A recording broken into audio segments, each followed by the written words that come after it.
Ободо маанилүү маек студияда Бермет Манасова, саламатсыздарбы. Биз бүгүн соттук чечимдердин аткарылышын көзөмөлдөө дал ушул теманын алкагында кеп кылабыз. Студиябыздын коногу Жолдошов Сарбанали Расулович, Баткен облусунун прокуратурасынын прокурорлорунун сот өндүрүшүнө жана соттук чечимдердин аткарылышын көзөмөлдөө бөлүмүнүн башчысы. Бүгүн бизде конокто. Саламатсызбы?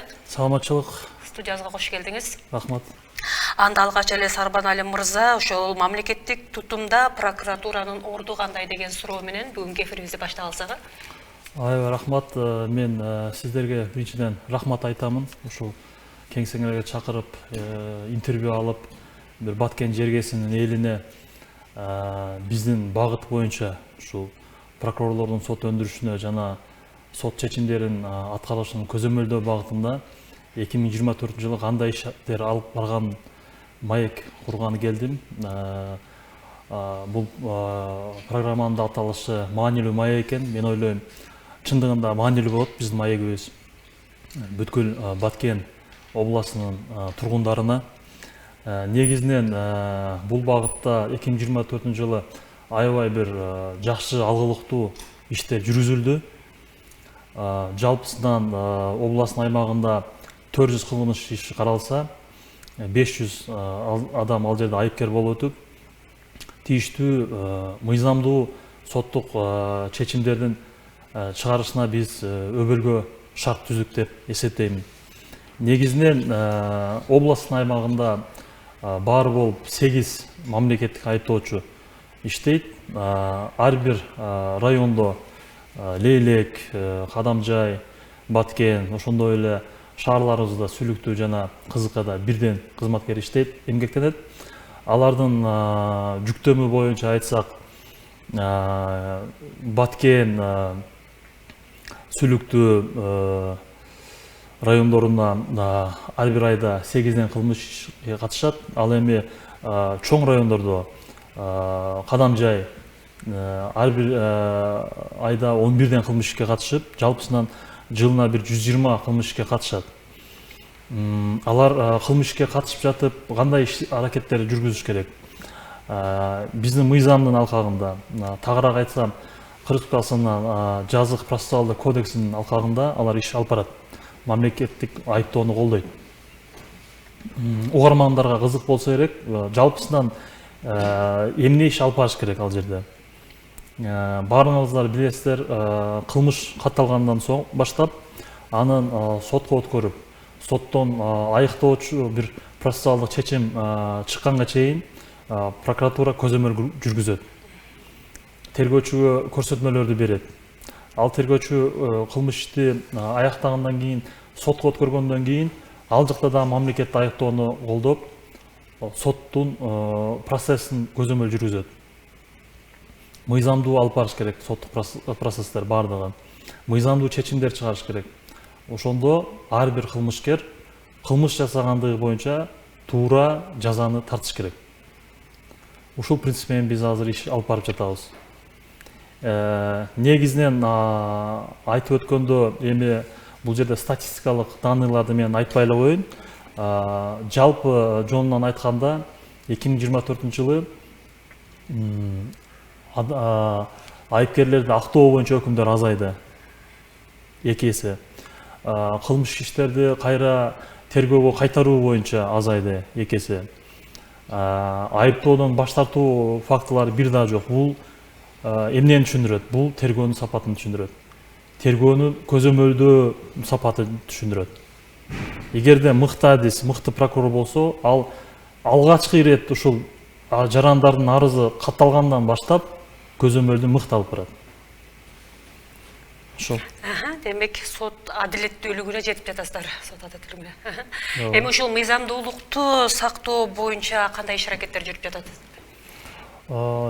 Баардыгыбызга белгилүү, азыр учурда мамлекеттин жетекчиси тарабынан биздин башкы прокурорубуз Максат Кубатович тарабынан, ошондой эле областтын жетекчибиз Абай Молдохматович тарабынан бир топ алгылыктуу иштер жүргүзүп жатат мыйзамдуулукту сактоо боюнча. Бизге көрсөтмөлөр берип жатат, кандай иштерди алып барыш керек. Негизинен мыйзам сакталса, ошондо гана биздин мамлекет өсөт, өнүгөт. бизге сырттан инвестициялар келет, экономикабыз өсөт, жарандарыбыз жакшы жашайт, жакшы мектептер курулат, жакшы садиктер курулат, жакшы жолдор курулат. Ошонун баардыгы мыйзамдуулуктан келип чыгат. Ар бир жаран ошону туу тутуш керек. Ар бир жаран өзүнөн башташ керек, мыйзамдуулук сактаганда. Ошондо гана биз оңолобуз. Өзгөчө ушул облус аймагында жогоруда айттыңыз, кылмыштар, катталган кылмыштар басымдуу бөлүгү эмнелердин кандай түрлөрү болуп саналат да? Эми мындай караганда көп эсе экономикалык кылмыштерге байланыштуу. Мындай караганда көбүнчө алдамчылык фактылар көп катталат. Элдер билип билбестен бирөөгө ишенип алат. Оңой байууну көздөп, баягы алдамчылар кооз сөздөр менен алдап, бат силерге киреше болот деп, ушундай фактылар 2024 жылы көп катталды.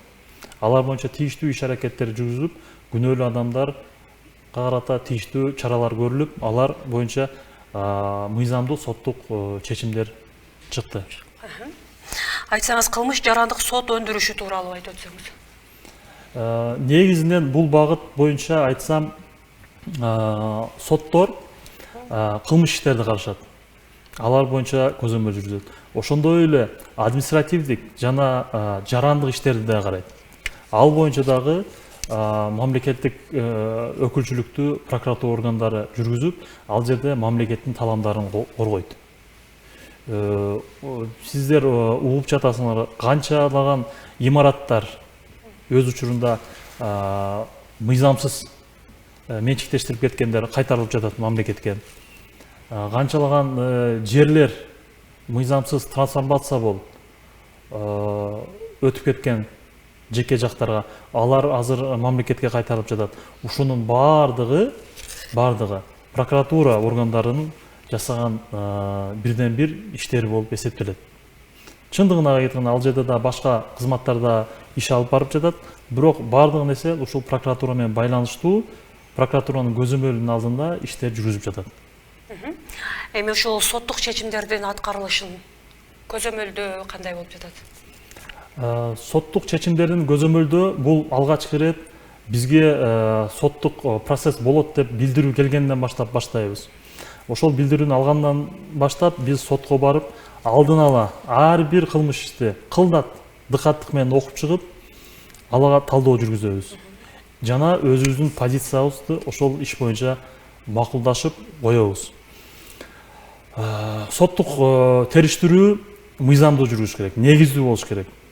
Соттук териштирүү бул жерде тараптардын дагы ал жерде укук жана милдеттери бар.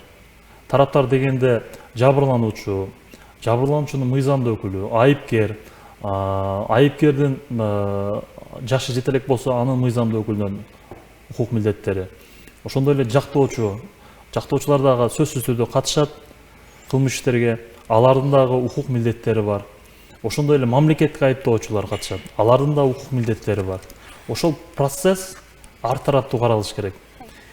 Ар бир өтүнүч сот тарабынан изилденбестен калып кетпеш керек. Ар бир өтүнүчтү чечиш керек ал жерде. Ошондо гана кылмыш иш боюнча туура, негиздүү, мыйзамдуу чечим кабыл алынат. Мындай түшүнүк бар, презумпция невиновности деген. Качан гана бир адамга бир кылмышты жасады деп айыпты коюп, аны боюнча тергөөсү аяктап, соттук териштирүүгө жибергенден кийин, качан гана ушул сот тарабынан гана жыйынтыктоочу чечим чыгарылса, күнөөлүү деп, ошондо гана бул адам күнөөлүү болуп эсептелет.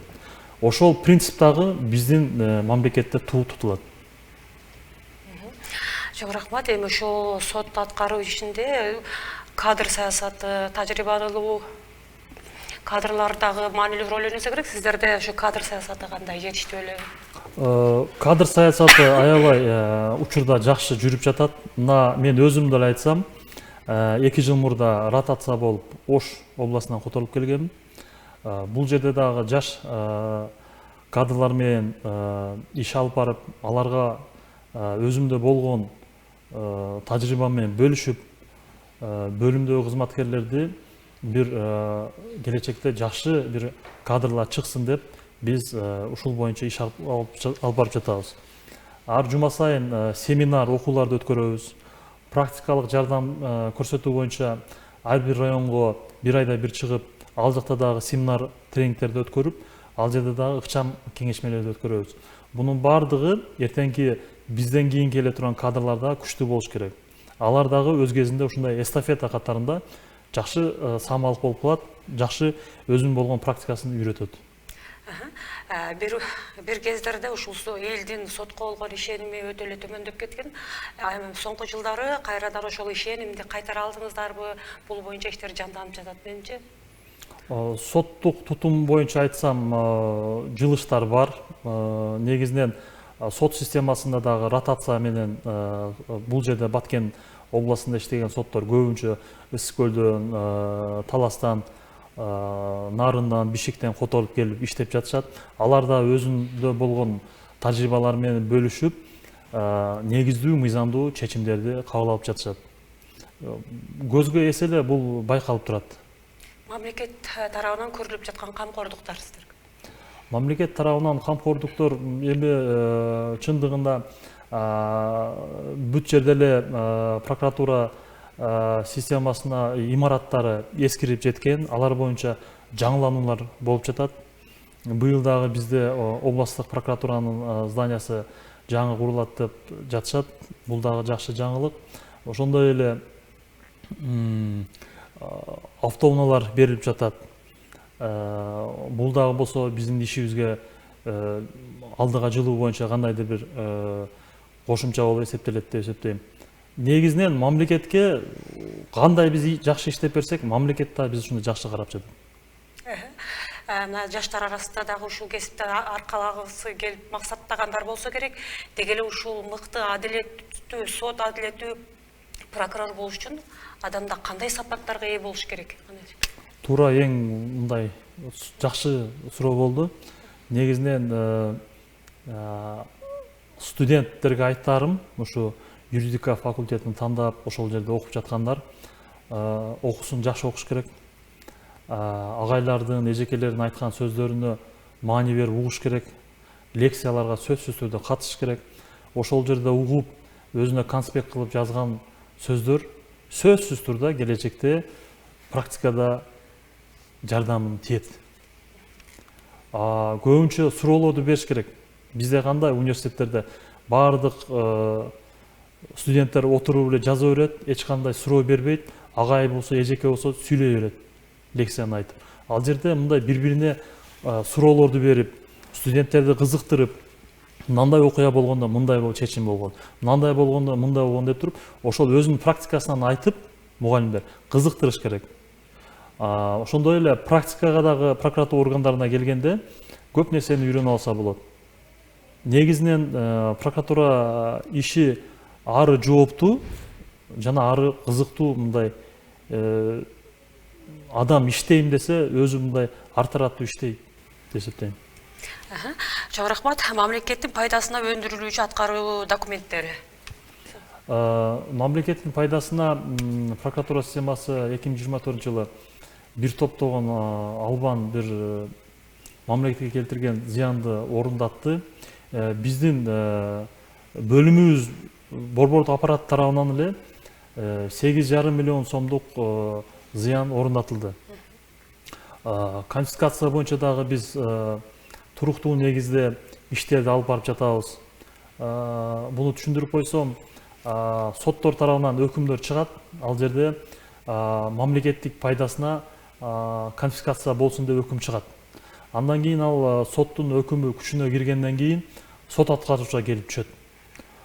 Сот аткаруучу аткаруу барагын ачып, ал жерде тийиштүү иш-аракеттер жүргүзүш керек мыйзам негизинде. Ошол тийиштүү иш-аракеттер жүргүзүлбөй калган биз аныктасак, биз ошол сот аткаруучулардын үстүнөн чара көрүп, сунуш берип, жана башка прокурор актыларды киргизип, өз убагында мамлекетке келтирген зыянды орундатууга биз жетиштик. Учурда бул боюнча дагы биз тийиштүү аракеттерди жүргүзүп жатабыз.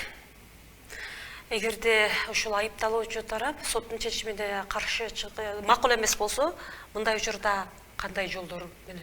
Мыйзамда белгиленген учурда, эгерде айыпкер соттун өкүмүнө нааразы болсо, биринчи инстанция соттун өкүмүнө, ал апелляциялык тартипте 1 айдын ичинде даттанууга укуктуу облус сотко. Андан кийин облус сотто каралып бүткөндөн кийин облус сотунун чечимине нааразы болсо, анда кассациялык тартипте Кыргыз Республикасынын жогорку сотуна даттанууга укуктуу. Кыргыз Республикасынын жогорку соту карап чыгат дагы, ал жерде областтык соттун өкүмдөрү, чечимдери туурабы, негиздүүбү же кандайдыр бир мыйзам бузуучулук менен кабыл алганбы, ошону анықтайды дагы, тийиштүү чечим кабыл алат. Бул айыпкердин укуктары эч кандай чектелбейт. Ал өз убагында даттанса, эч кандай бир тоскоол болбойт, тоскоол жок мыйзамда. Сарбалана мырза, айтсаңыз эми ушул пробация кызматы тууралуу да маалымат берсеңиз, биздин облус аймагында кандай жүрүп жатат? Пробация органы бул эми жаңы тутум болгондугуна байланыштуу иштер албан жүрүп жатат. Бизде башкы прокурордун буйругунун негизинде квартал сайын, ар квартал сайын текшерүүлөр пробация органына жүргүзүлөт. Ал жерде бул кылмышкерлерди карата пробациялык көзөмөл дайындалган соң сот тарабынан алар дагы тийиштүү өздөрүнө коюлган милдеттерди аткарыш керек. Бул багыт гумандуулукту ишке ашыруу боюнча кабыл алынган. Чоң рахмат. Бизге бөлүнгөн убакыт дагы соңуна келип атат. Ушу көрсөтүүнүн соңунда дагы телекөрүүчүлөргө кайрылуулар болсо, кошумча пикирлер болсо, айтып алсаңыз болот. Негизинен урматтуу Баткен жергесинин тургундары, бардыгыбыздын максатыбыз бир, мамлекетибиз өнүгүш керек, ал үчүн мыйзам сакталыш керек. Мыйзам сакталган жерде өнүгүү сөзсүз болот. Ошондуктан мен силерге бекем денсаулык, үй бүлөлүк бакыт жана ошондой эле кең пейилдик каалайм. Чоң рахмат, сизге дагы ыраазычылык билдирели, убактыңызды бөлүп студиябызга келип бергениңиз үчүн. Рахмат. Кадырман телекөрүүчү, ушуну менен бизге бөлүнгөн убакыт дагы соңуна келип жетти. Биз бүгүн соттук чечимдердин аткарылышын көзөмөлдөө теманын алкагында кеп кылдык. Ал эми студиябыздын коногу Жолдошов Сарбанали Расулович, Баткен облусунун прокуратурасынын прокурорлордун сот өндүрүлүшүнө жана соттук чечимдердин аткарылышын көзөмөлдөө бөлүмүнүн башчысы. Бүгүн бизде конокто болду. Келерки берүүдөн амандашканча саламатта калыңыздар.